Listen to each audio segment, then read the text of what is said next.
O livro do profeta Miqueias é um livro contundente, que fala da corrupção espiritual do povo de Deus naquele tempo. E se nós observarmos bem, não está muito diferente nos dias de hoje. Mas havia especificidades naquele tempo da história. E a profecia de Miqueias sobre o nascimento de Jesus Cristo, então nesse trecho, não é apenas a sua passagem mais conhecida, até porque foi repetida lá no Novo Testamento, mas é também a promessa central desse pequeno livro. Essa profecia se tornou tão conhecida no meio do povo de Israel que Herodes, ao ordenar que seus pesquisadores descobrissem onde é que tinha nascido o rei, que aqueles que vieram do Oriente diziam saber que havia nascido, eles responderam sem titubear, os sábios responderam logo, em Belém da Judéia, porque assim está escrito por meio do profeta. E você, Belém, eles citam exatamente esse trecho de Miqueias. Havia uma expectativa, mas a expectativa naturalmente não poderia pairar sobre uma cidade tão insignificante como Belém Efrata, tão insignificante que quando Josué foi distribuir as terras, lá na invasão de Canaã, logo depois do êxodo, essa cidade nem é mencionada, de tão insignificante que ela era. Era uma vila tão pequena que não constava nos registros da história do povo de Deus. O autor, Miqueias, precisou dizer que era Belém Efrata, porque havia outra cidade chamada Belém, que era mais conhecida, era maior. Enquanto tudo isso acontecia, Miqueias continua tratando profeticamente do nascimento do Salvador, mas com uma curiosidade que até aquele momento era de fato algo muito peculiar, porque ele começa a identificar que os gentios seriam chamados ao conhecimento. E a revelação do Deus de Israel em Cristo Jesus, coisa que não era comum. Embora a lei mosaica tivesse a previsão de que estrangeiros poderiam se juntar ao povo de Israel, de fato, o povo de Israel nunca se tornou um povo missionário, vamos dizer assim. A história do Antigo Testamento mostra que sempre foi um povo ensimesmado, queria guardar para si a riqueza do conhecimento de Deus.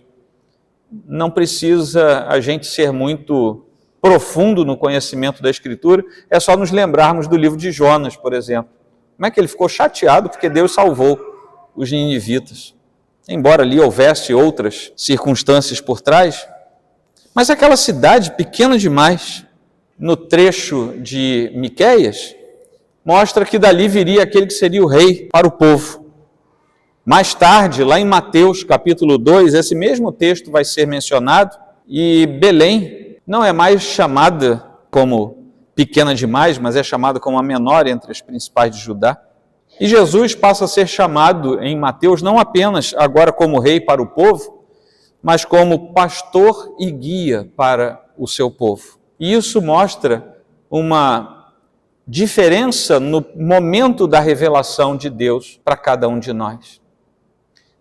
Nós não estávamos agora esperando mais um rei, que quem sabe, assim como Davi pensava naquela leitura que eu fiz, e nesse tempo, Davi podia imaginar, Deus está descontente com um tabernáculo, vamos fazer um templo suntuoso para ele.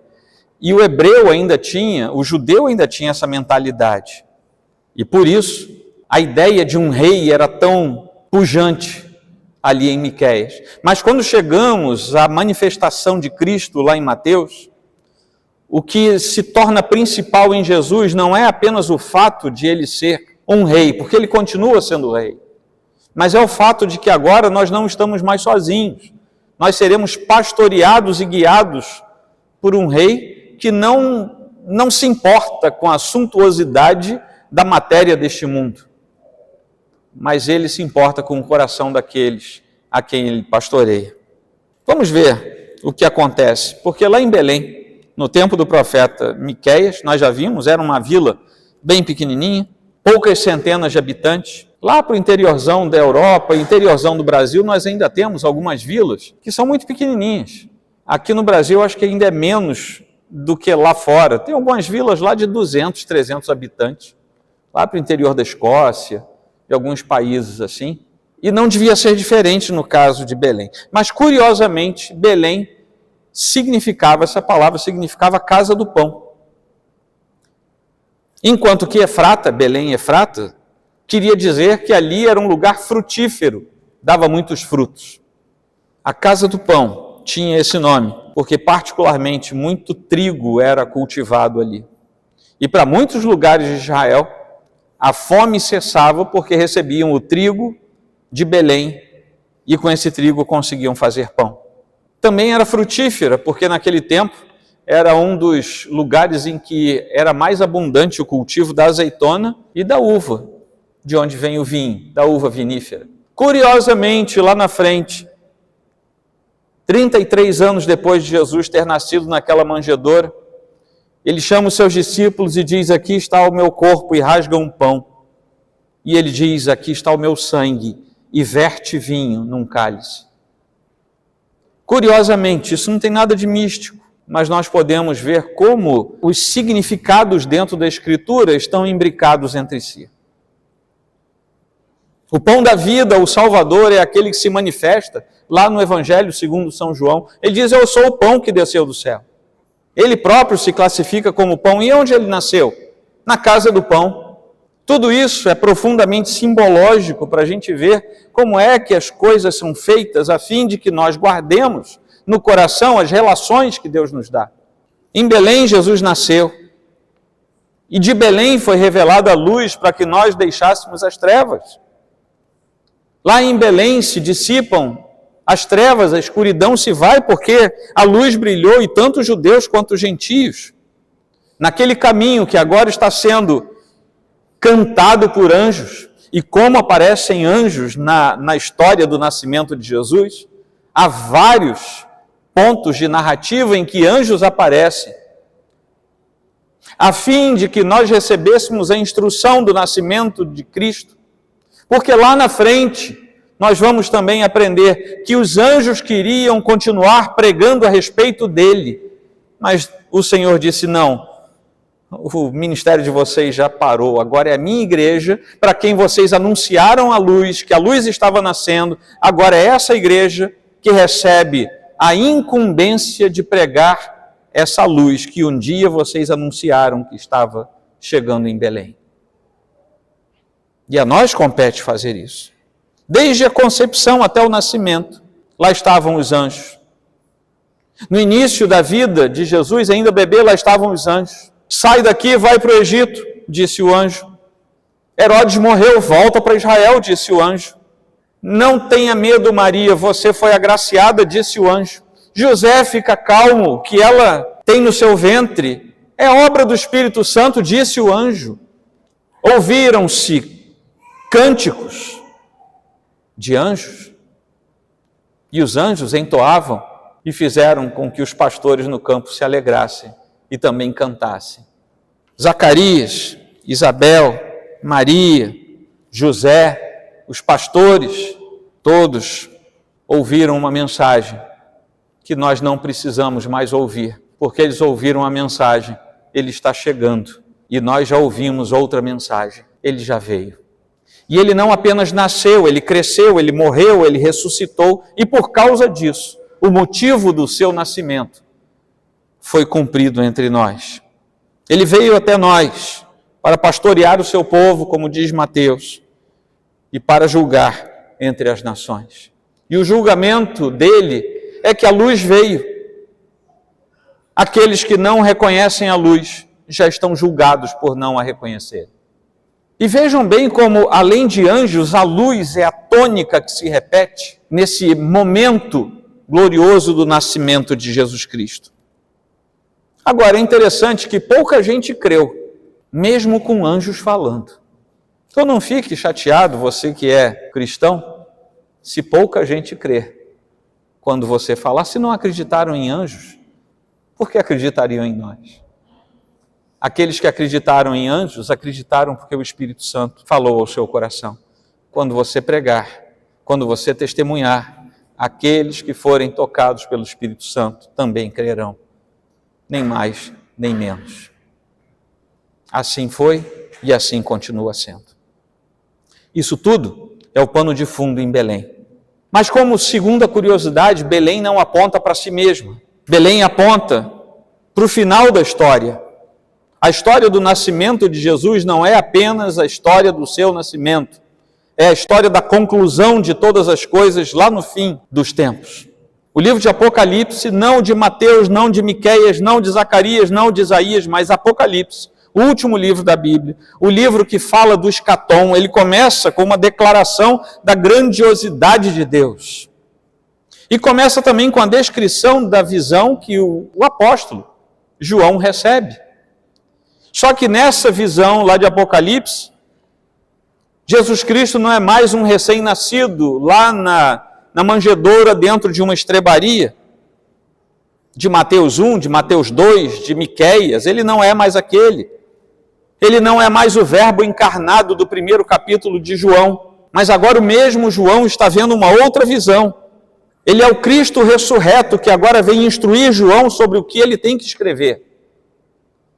E assim como os anjos anunciaram o que aconteceria por causa do nascimento de Cristo, o próprio Cristo, agora vencedor e ressurreto e glorificado, vem dizer para João, agora escreve, porque eu também quero que você anuncie o que também vai acontecer.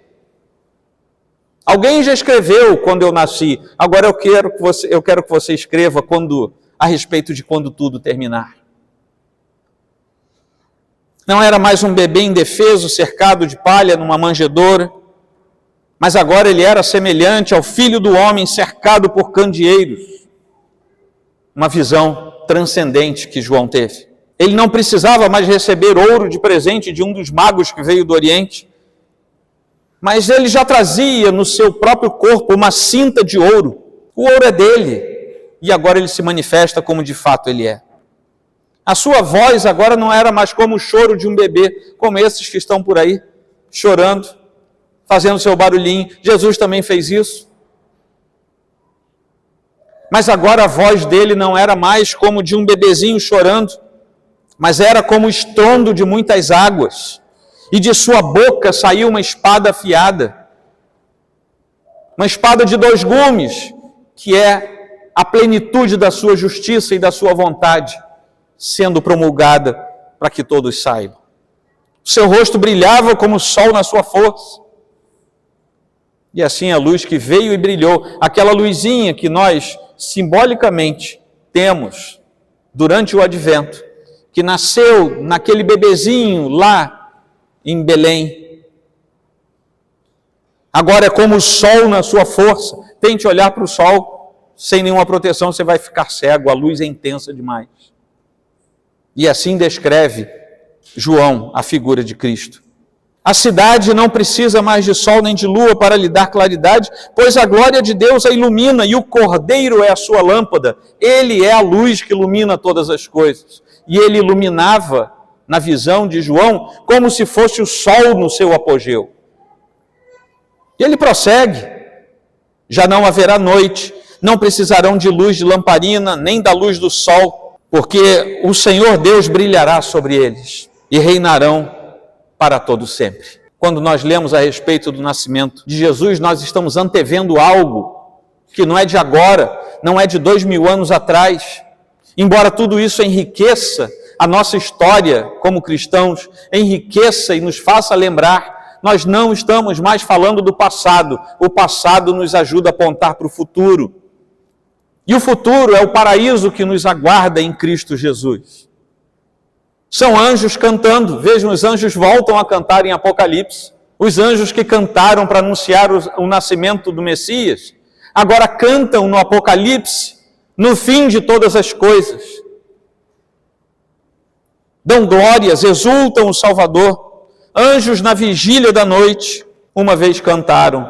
Agora os anjos por toda a eternidade também entoam seus cânticos.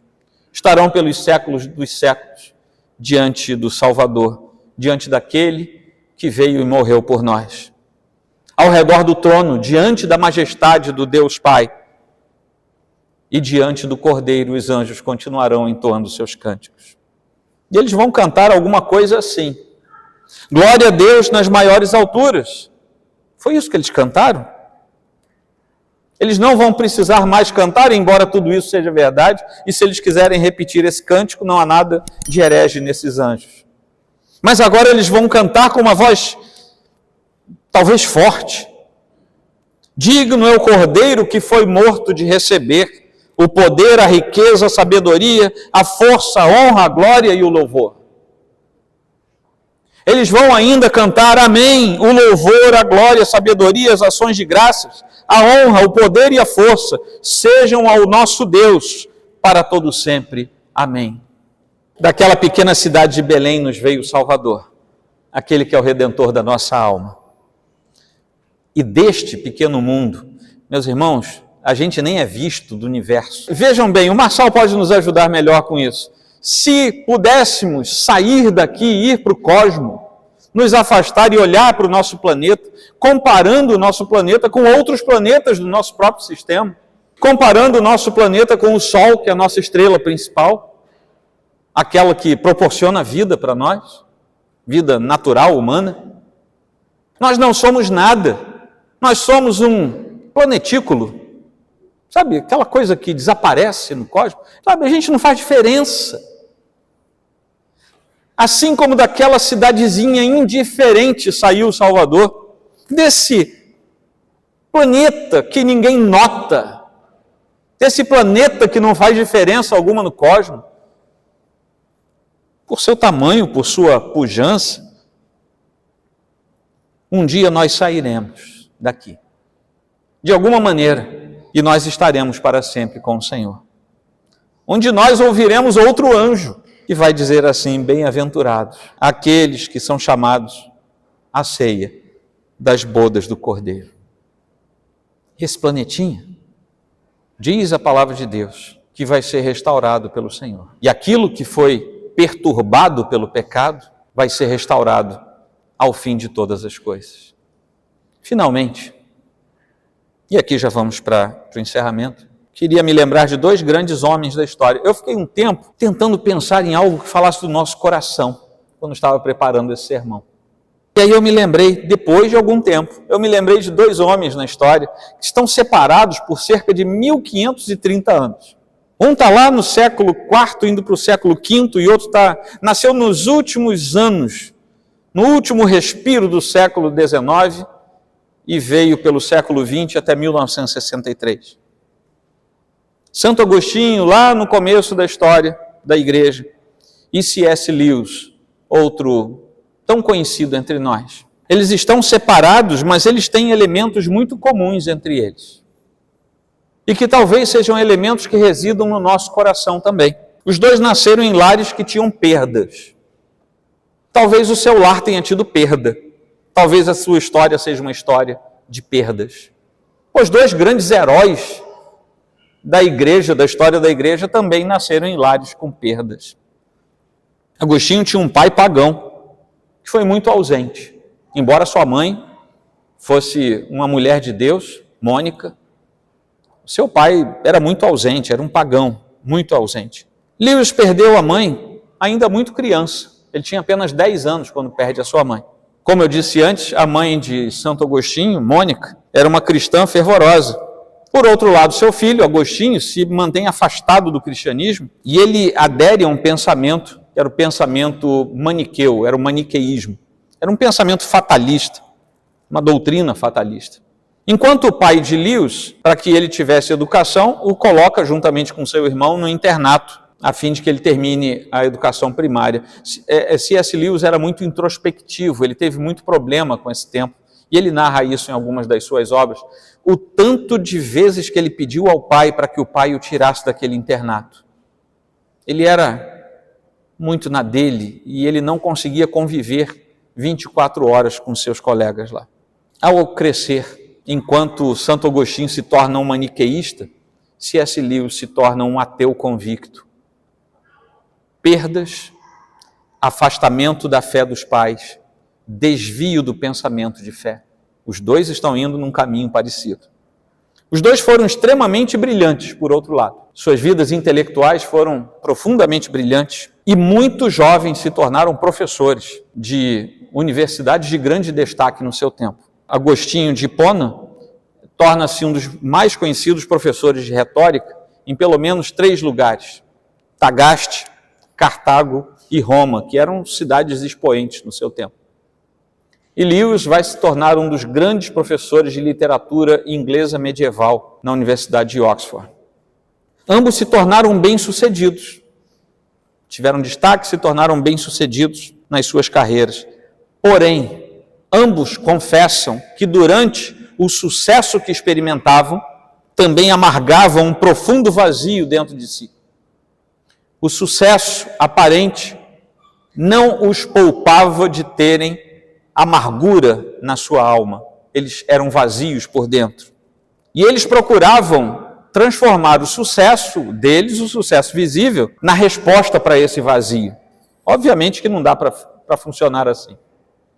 Os dois foram impactados por uma pessoa. Cada um teve alguém que serviu para impactar a sua vida.